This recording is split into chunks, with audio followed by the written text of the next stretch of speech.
हमारे चैनल में आपका स्वागत है, जहां हम एक सफल फार्मिंग व्यवसाय शुरू करने और चलाने के लिए व्यावहारिक टिप्स और ट्रिक्स प्रदान करते हैं। इस वीडियो में हम प्यार के साथ किसी भी काम की सच्ची व्यावसायिक सफलता को अनलॉक कर रहे हैं, यानी काम को भी प्यार की आवश्यकता है। मेरे स्वयं के बनाए एआई कृत्रिम बुद्धिमत्ता के माध्यम से बोल रहे हैं। हाल ही में असम में सबसे लोकप्रिय चावल की खेती में से एक बोरो धान की खेती है। इस धान की खेती उन जगहों पर की जाती है जहां पानी जमा होता है। यह खेती सर्दियों में की जाती है। धान माघ महीने या फगुन महीने के अंत में बोया जाता है और पह महीने के अंत या माघ महीने की शुरुआत में बीज बोकर बहाग महीने या जेठ महीने के अंत में काटा जाता है। बड़धन की खेती नदियों, नहरों, बीलों आदि के पास के क्षेत्रों में की जाती है। वर्तमान में असम के कई किसान बड़ोधन की खेती करने में सफल रहे हैं। इसके अतिरिक्त सरकार द्वारा आपूर्ति किए गए बोरो धान के बीजों की खेती करके धान के स्थान पर उपज प्राप्त करने की भी संभावना है। असम, पश्चिम बंगाल के कुछ हिस्सों और पड़ोसी देश बांग्लादेश में किसान प्राचीन काल से नदी के पास के क्षेत्रों में बड़ोधन की खेती कर रहे हैं।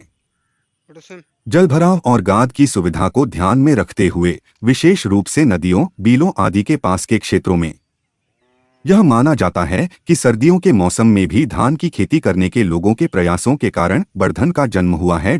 आहू की खेती शुरुआती फसलों को भी नुकसान पहुंचाती है। अगर ऐसे क्षेत्रों में पानी की सुविधा होती तो किसान सीमित पैमाने पर काले चने की खेती करते थे।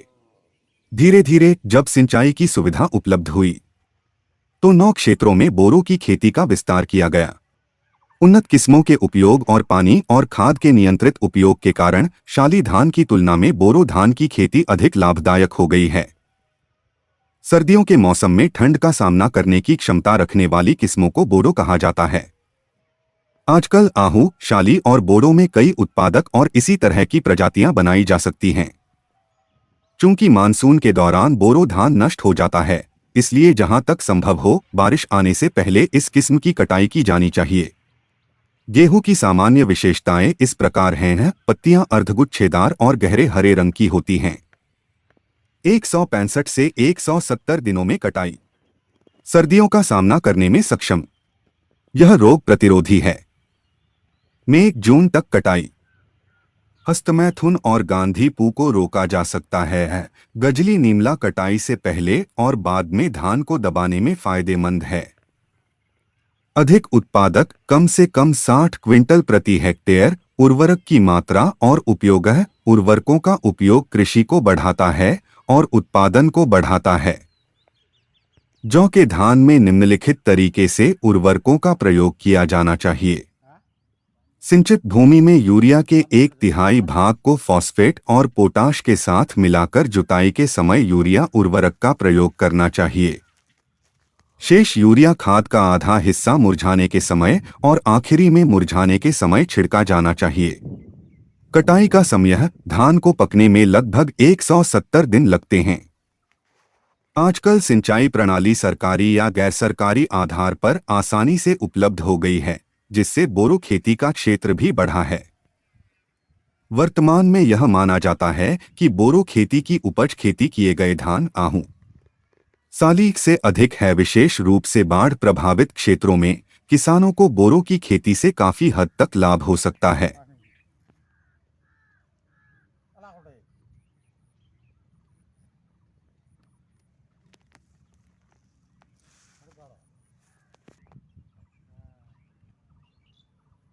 भारत सरकार ने बोरो खेती के विस्तार को बहुत महत्व दिया है।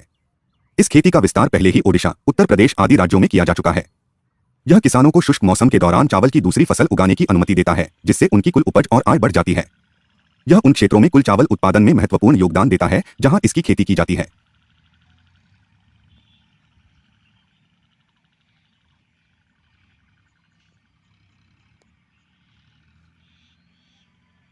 यह वीडियो प्रभावी कृषि प्रबंधन के लिए एक व्यापक मार्गदर्शिका प्रदान करते हैं। एक आधुनिक फार्म के आभासी दौरे पर हमसे जुड़े, सब्सक्राइब, शेयर करें, जहां हम स्थायी प्रथाओं, अत्याधुनिक तकनीक और देखभाल का पता लगाते हैं जो स्वस्थ धानों को पाने में जाती है। फार्मिंग की दैनिक दिनचर्या।